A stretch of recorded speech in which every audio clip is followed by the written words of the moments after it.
আমি next superstar, এরকম একটা ডায়লগ দিবেন। ওকে, খুব অ্যাটিটিউড নিয়ে। অ্যাটিটিউডটাই আপনাকে গ্রিন কার্ড দেবে অথবা দিবে না। ওকে, একটাই চান্স, আসেন এখানে পজিশনটা নিব। এইখানে এসে বলবেন। ওকে, ওখান থেকে আসলে হবে। কোর্ট খোলা, কোর্ট হাতে নেওয়ার মধ্যে ওই অ্যাটিটিউডটা থাকতে হবে। Okay, become a superstar. And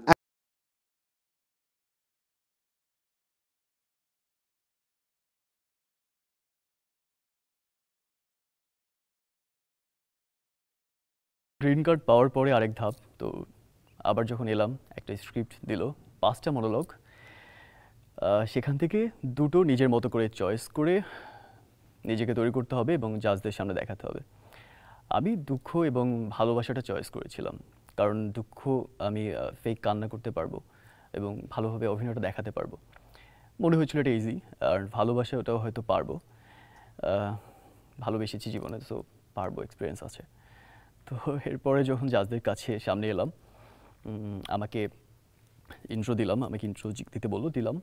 এরপরে বললাম যে আমি সাইন ল্যাঙ্গুয়েজ বা ঢাকা থিয়েটার করেছি, ওখানে ডিআর প্রজেক্টে সাইন ল্যাঙ্গুয়েজ ইনস্ট্রাক্টর ছিলাম, আর যখন থিয়েটার পরিচাল ওখানে ছিলাম। এরপর আমাকে বললো যে সাইন ল্যাঙ্গুয়েজে একটা কিছু করে দেখাও। আসসালামু আলাইকুম। ওয়ালাইকুম আসসালাম। তুমি কি ওয়েটিংয়ে ছিলা? না, আমি গ্রিন কার্ড পেয়েছিলাম গতকাল। ওকে, কি নাম বলো? আমার নাম শফিউল রাজ। তোমার সম্পর্কে এতক্ষণ তো একটা পজিটিভ ইন্ট্রো দিলাম, নেগেটিভ 5টা বলো, খুব নেগেটিভ, যেটা খুব বাজে। আমার আত্মবিশ্বাস একদম নেই, আমি খুব অল্পতেই ভেঙে পড়ি, অল্পতেই ফ্রাস্ট্রেটেড হয়ে যাই, এবং আমি বাবা মার প্রতি অনেক দুর্বল। বাবা মার কথা মনে পড়লে খুবই কষ্টে থাকি, সব কিছু। এটা তো পজিটিভ, নেগেটিভ না তো এটা? এটা নেগেটিভই। আমার আবেগ বেশি বাবা মার প্রতি, আবেগ কন্ট্রোল করা উচিত, কিন্তু আমি পারি না। আমার প্রতি আবেগ থাকবে না? অবশ্যই আবেগ থাকতে হবে। আচ্ছা, জি। এটা নেগেটিভ না, এটা আসলেই পজিটিভ।